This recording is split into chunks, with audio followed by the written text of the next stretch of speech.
welcome Professor Otto Kernberg from New York, and to introduce him first before we start our interview.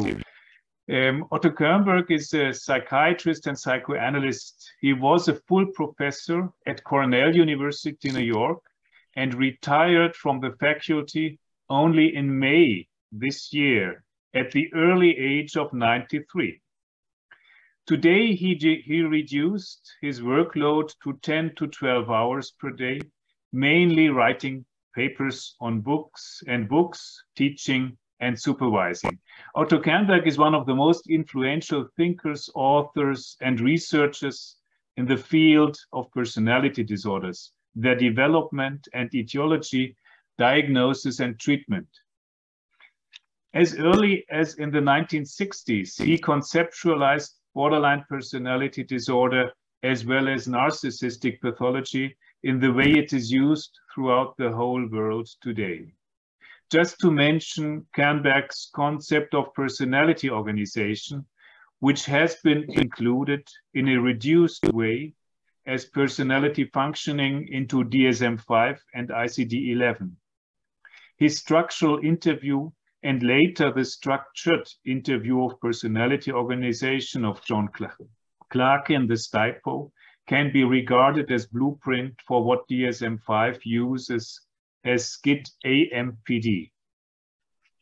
He also developed a treatment not only for borderline personality disorder, transference-focused psychotherapy, TFP, that has been empirically validated and represents the most psychoanalytic among the borderline treatments. Otto Kernberg wrote more than 50 books and more than 300 journal articles, and he is more productive than ever at the age of 94. I have just read his latest book, Hatred, Emptiness, and Hope, that just came out and contains not only thrilling new aspects of the conceptualization of narcissism as well as personality pathology in general, but also a brilliant analysis of the current political situation in which malignant narcissistic leaders are about to severely damage the world. Other topics are love relations and psychoanalytic training and education. This is where hope comes in. I'm very happy that you are with us today, Otto. Let's get started right away with our interview that will shed light on some personal and a number of professional developments within your life.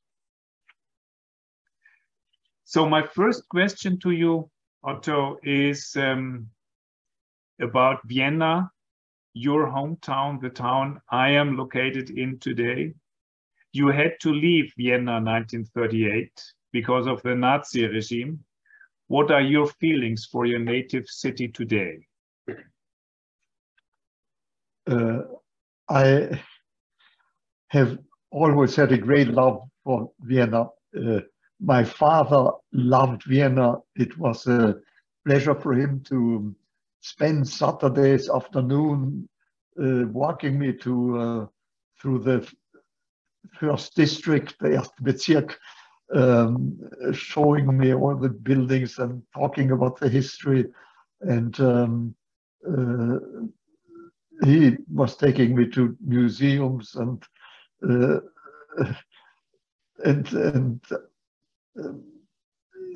movies that are forbidden for children, but he always got me along.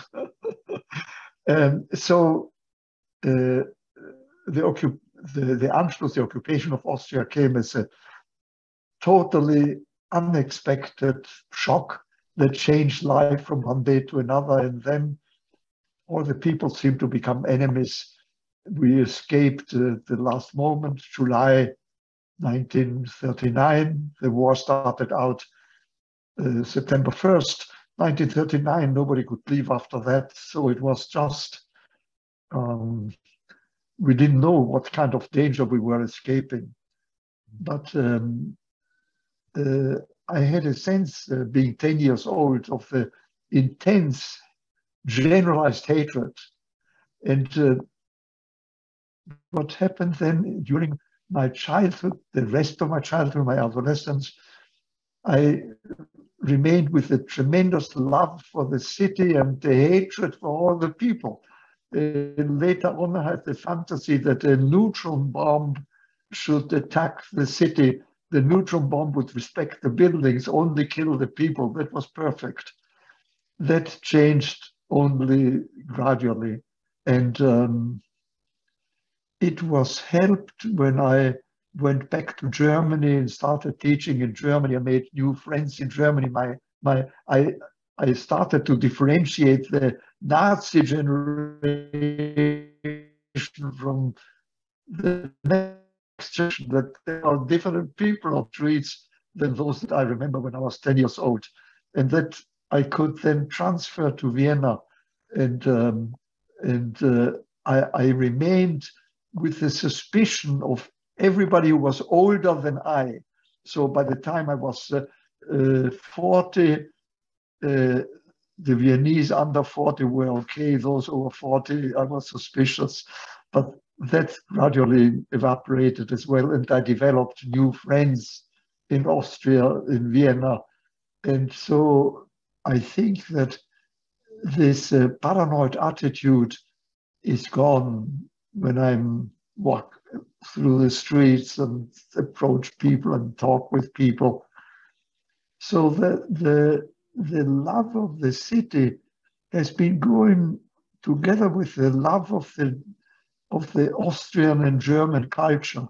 I was deeply influenced by classical German literature during the years of immigration. I was reading German. So I kept an ambivalent attitude even during the Nazis times. And so now I see myself as very much harmonious with the Austrian and Viennese culture, as well as having many close friends. And of course, you are one of them, a very important one. And so this is a problem that has resolved itself gradually and generalized as the awareness that there are regressive tendencies that may evoke in large regressed groups the worst in everybody. And so this is a universal problem that we have to learn to analyze and deal with. We're living it now in the United States as well. You emigrated to Chile in 1939. You studied medicine and became a psychoanalyst in Chile. What did this period contribute to your professional development, and who has been the most important teacher in your life?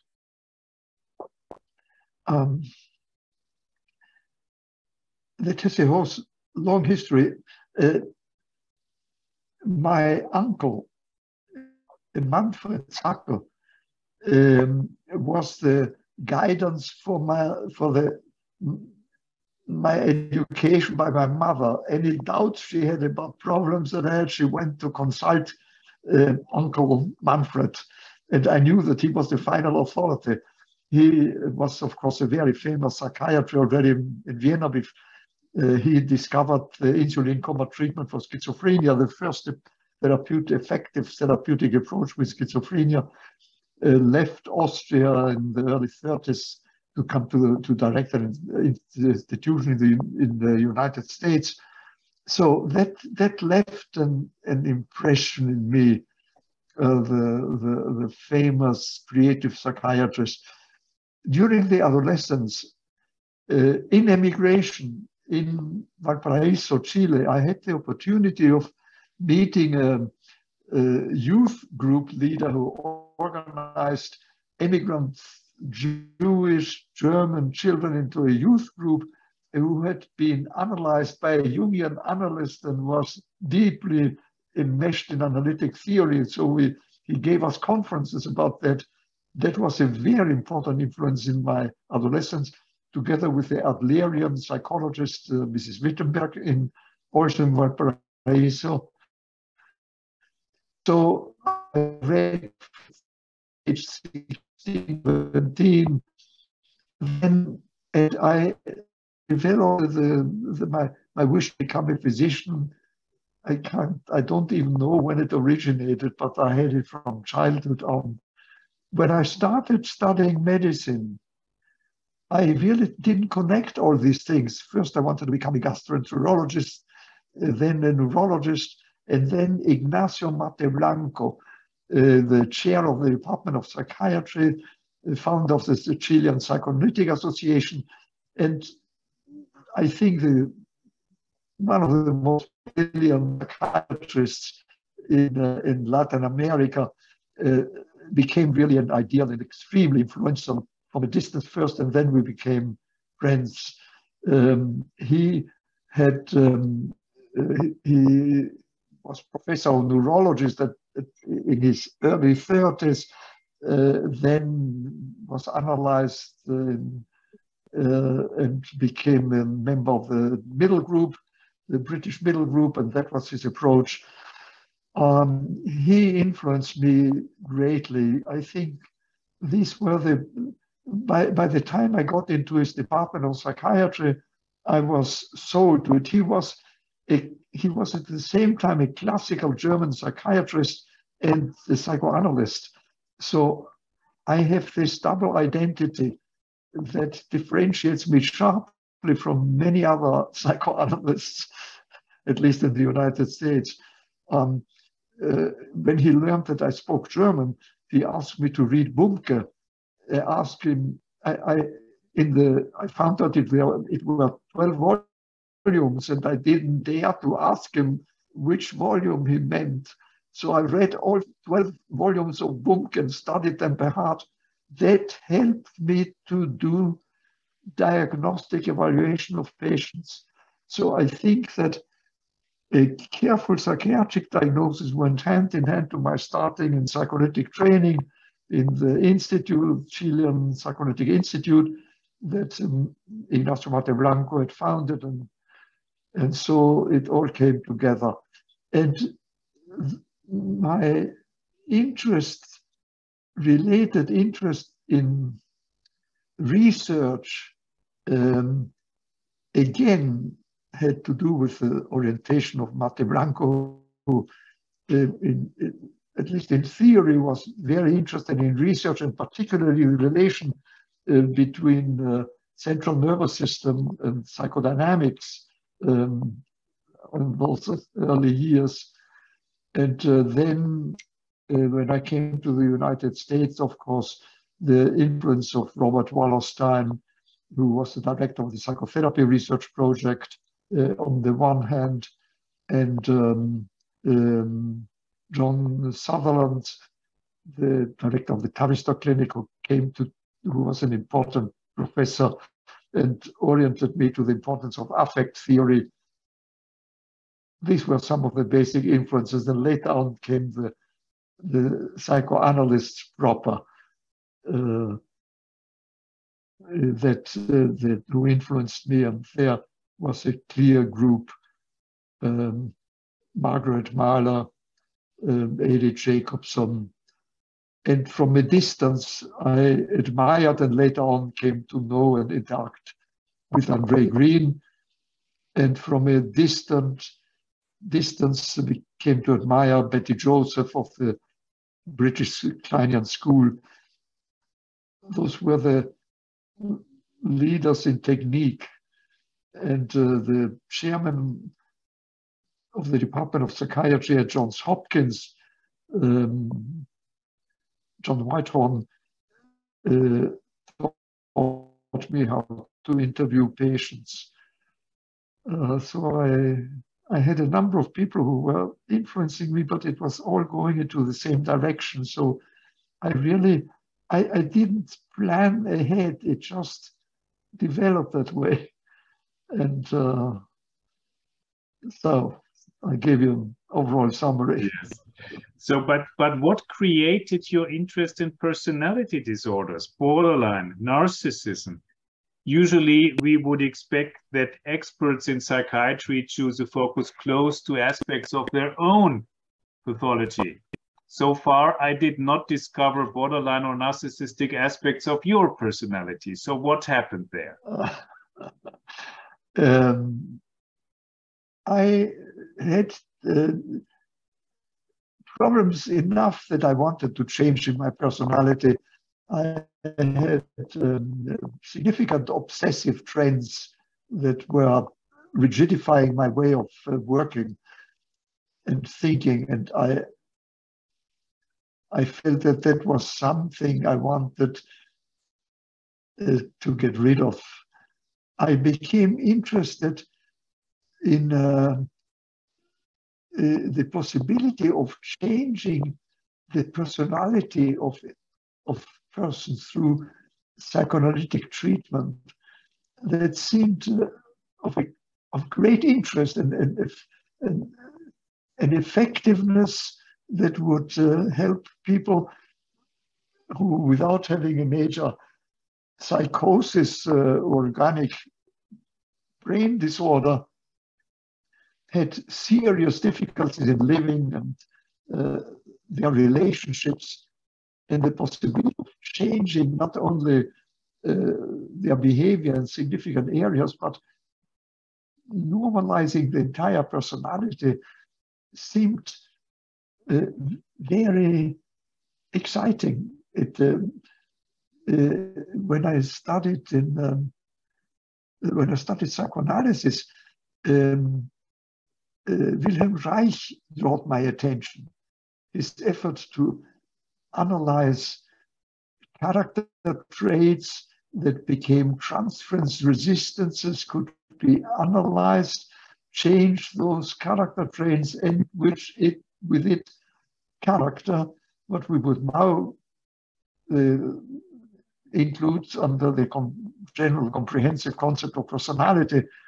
They are really, character is part of the personality, really. Personality has other important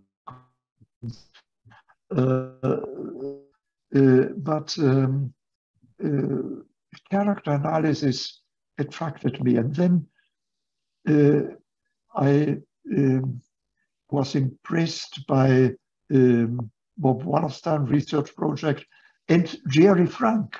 I got a Rockefeller Fellowship for a year at Johns Hopkins to study with Jerome Frank group therapy. And Jerome Frank was interested not only in group therapy, but really in the placebo effect and in general in psychotherapy, transference. He was very critical of psychoanalysis, but very committed to empirical research. So empirical research on personality was strongly stimulated on the one hand for some of the psychoanalytic literature and the direct influence of Jerry Frank and later on Robert Wallerstein, and then a frequent visitor to the Menninger Foundation, where I went to work in the psychotherapy research project with Robert Wallerstein, that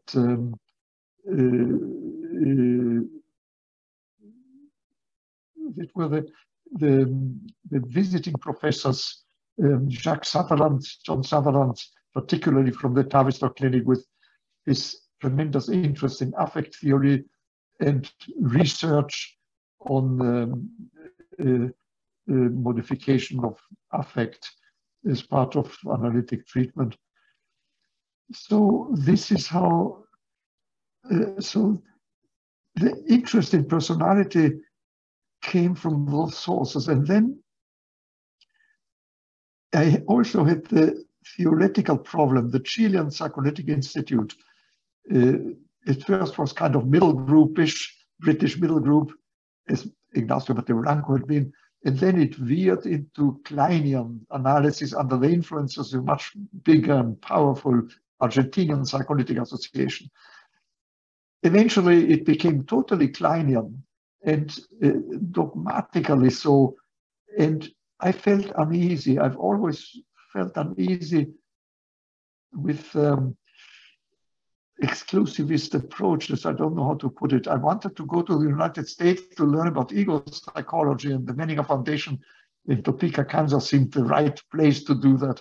So I went there to the project with Robert Wallerstein and worked as a hospital doctor, treating very severely regressed patients who were there for many months of long-term treatment.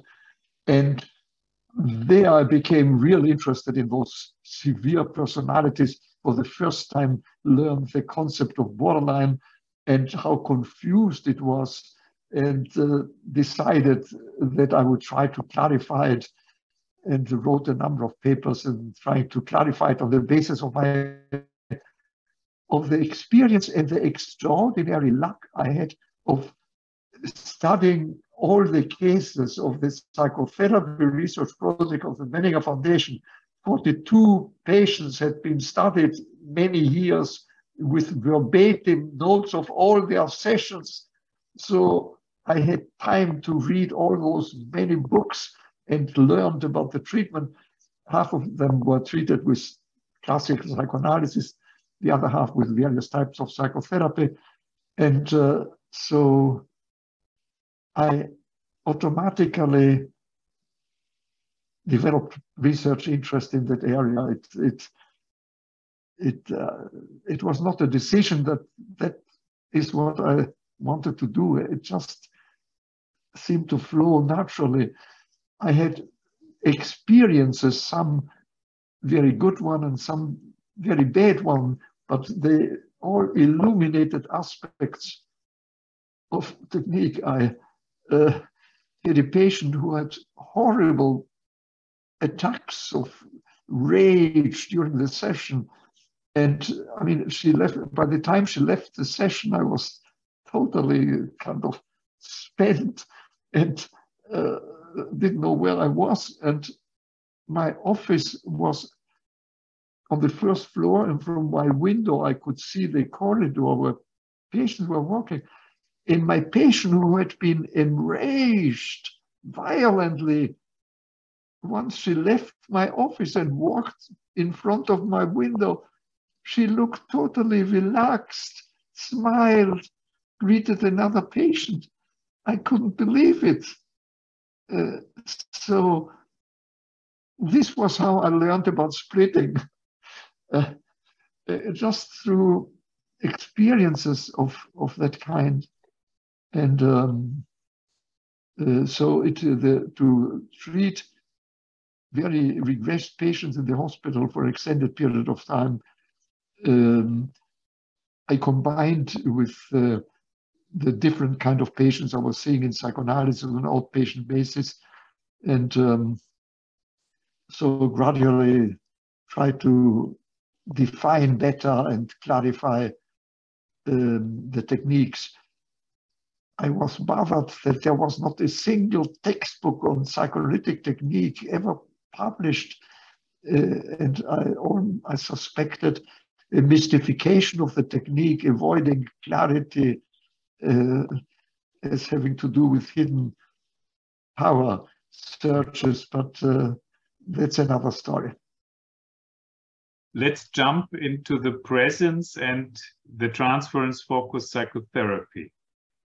I would think one of the most frequent criticism of Otto Kernberg and TFP I get to hear is he is so confrontative. He re-traumatizes the patient.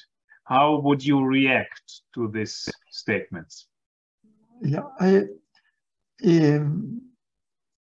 think it is mostly made by people who have not had the opportunity of observing my work more directly. And I have abandoned videotaped material to illustrate what I'm going to say.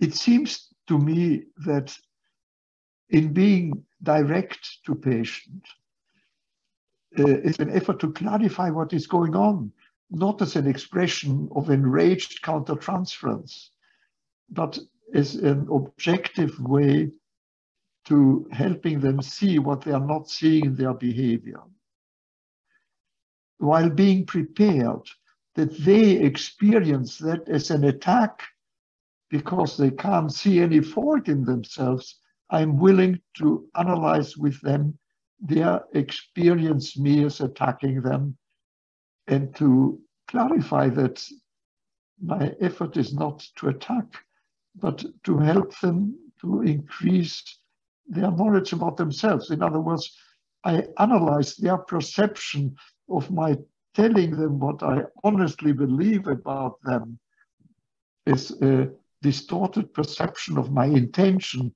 and therefore of what I'm saying. I have found this a very effective way of treating the patient because it convinces them of the reality of my interest, the honesty in my facing problems from their side, in spite of which I'm willing to stick with my task, is perceived by patient as interest, as a form of love and commitment.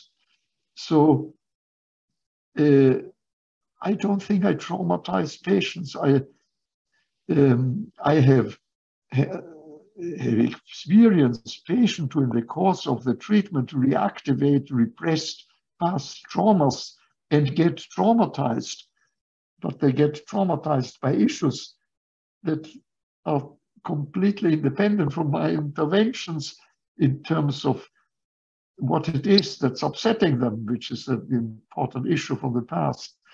So I think that these are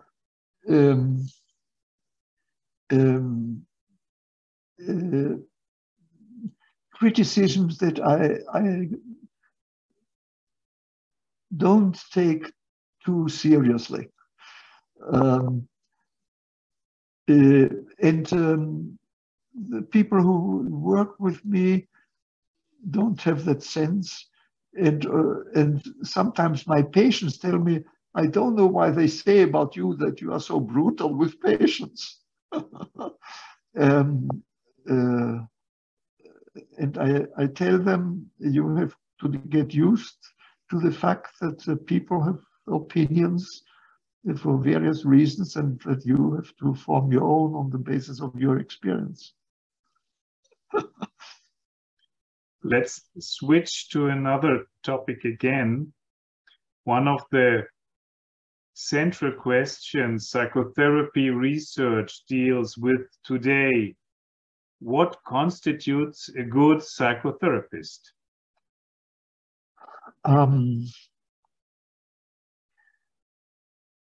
Well, now we talk in very general terms, not only about psychoanalytic psychotherapists, yes, but cognitive behavioral ones.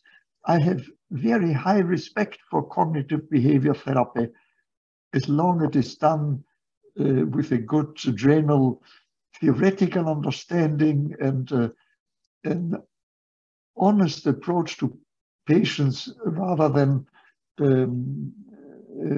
using magical commands for their symbolic value. I think that psychotherapists should be honest and not afraid to be honest.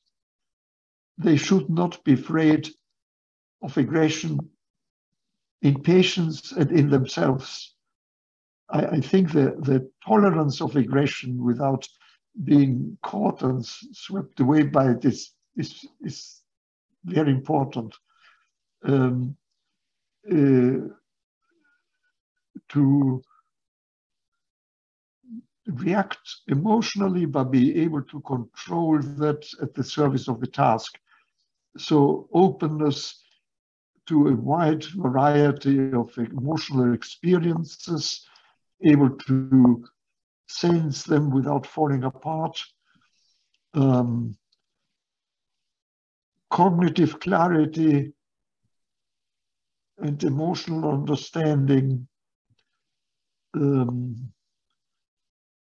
honesty and willingness to learn, and real interest in people. These are the basic ingredients. They may have various types of personality problems. All of that can be taken care of by therapists during their training as they learn how their personality is interfering.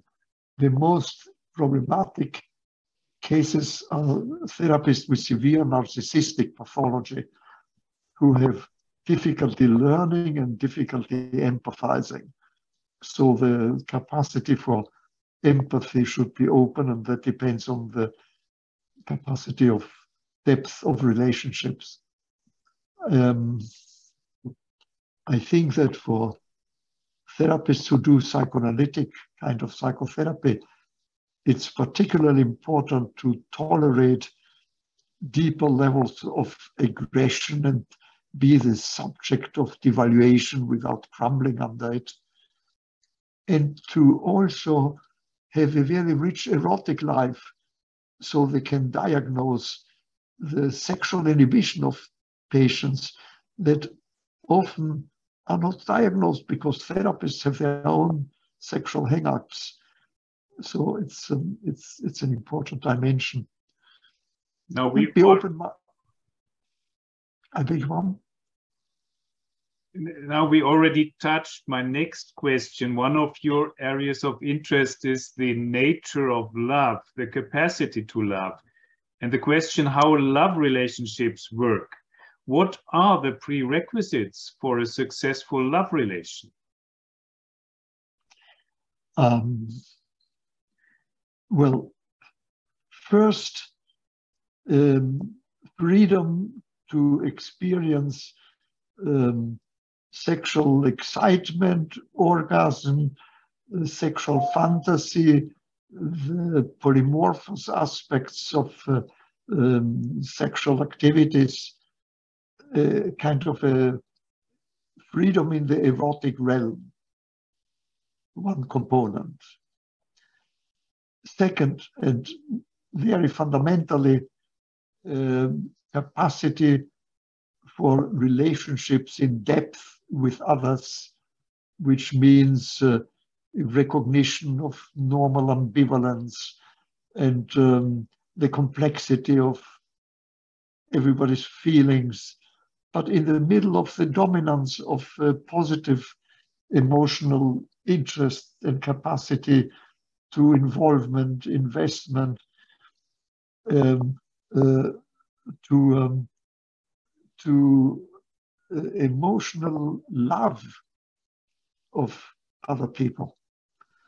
And to this, the capacity for developing a concept of the ideal person they would like to be involved with and the kind of value systems they would express as well as attribute to the other person.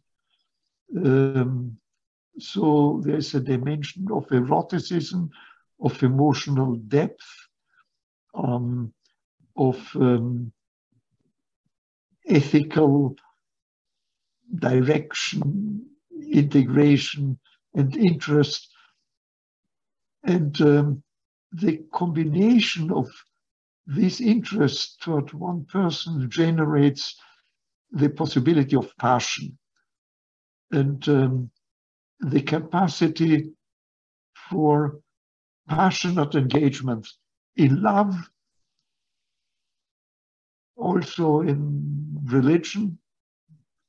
I'm very much influenced by Georges Bataille, the French philosopher who also wrote pornography and who describes the capacity of, on the one hand, live realistically in the time and space organized reality of daily life, and on the other hand, having the freedom of letting oneself go completely in an open-ended intimacy, to be able of both these types of experiences with the preconditions that I mentioned, that would constitute for me the basis for a mature love relation.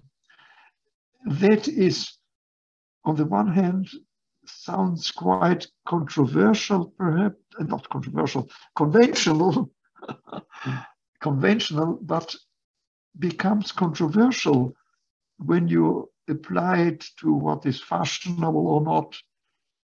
That varies with history and social movement. There are puritanical epochs in which eroticism has to go under the table, and libertine periods of history where intimacy disperses. Perhaps the momentary fashion in this regard is the excited concern with non-binary sex, the many forms of gender identity, of bi and multisexuality that are particularly important in adolescence. Whenever we see patients with all those symptoms of their sexual life, how do we decide whether there is pathology or normal development? And how, if there's pathology, how severe is it? By studying the capacity of an emotional relationship in depth with a loved other. And that's the crucial variables. All the others are less essential. Here is a true controversy that I enjoy participating discussions in. Unfortunately, we can't discuss it within the next 5 minutes. I have 2 more questions I would like to ask you.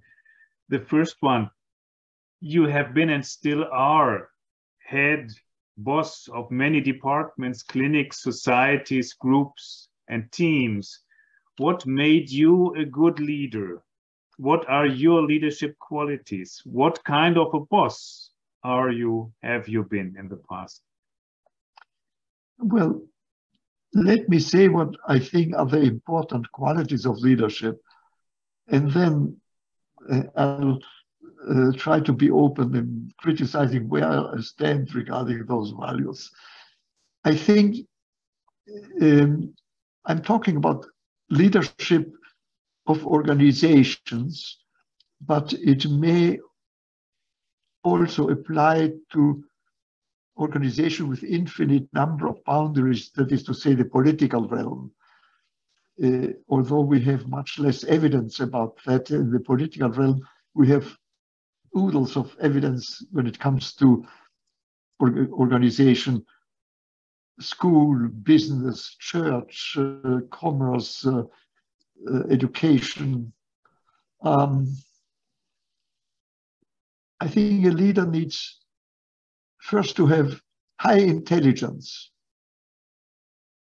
That means capacity for long-range decision-making. Second,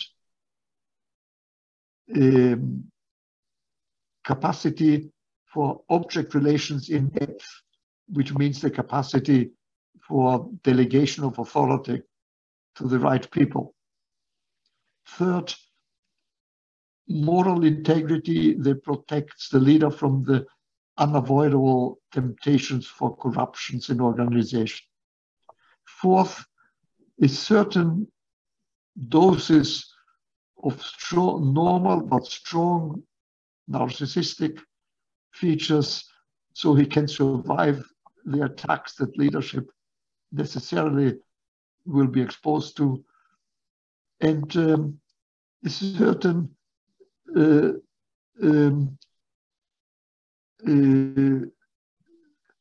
so that means a slight doses of narcissistic features and paranoid features as opposed to naivete.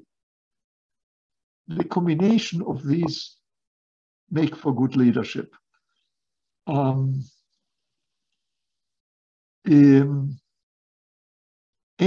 of course, it depends that he should have the technical knowledge of the field that he's leading, and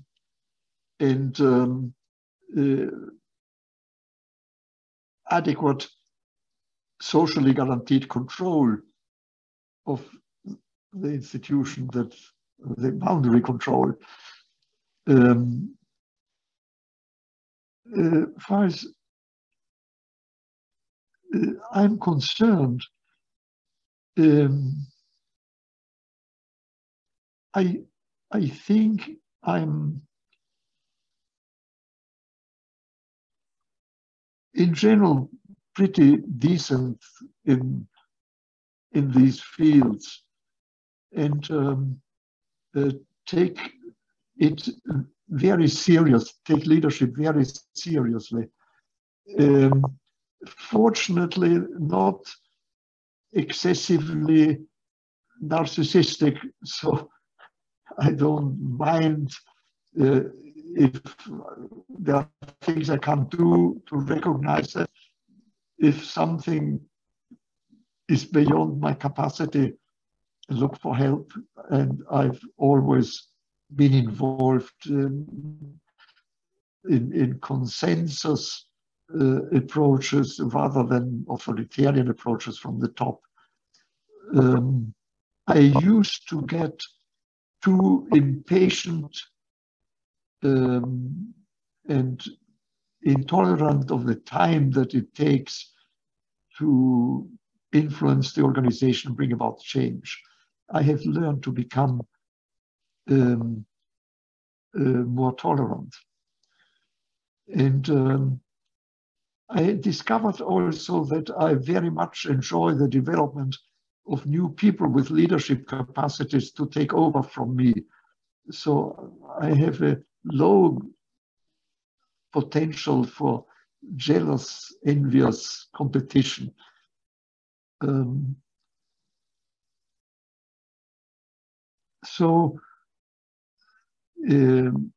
I've learned to accept when I feel I have nothing to contribute anymore to that, and that I should stop it and do something else. I think that's important, that one's life doesn't depend on just being a leader of something. That's very dangerous. That's all I can say. Thank you so much, Otto. This was really fascinating and enriching to listen to you and to listen to some of the secrets. We have to end. Our time's up. Thank you for joining us, being with us, talking to all of us. And we say goodbye and wish you a wonderful day and a wonderful time, the new period of your life, being free of some parts of leadership at the faculty, writing and thinking even more than before. And for today, we wish you a wonderful day and hope to see you soon. Goodbye, Otto Kernberg. Thank you very much. Thank you, Stephan. Great questions. I appreciate them. Goodbye.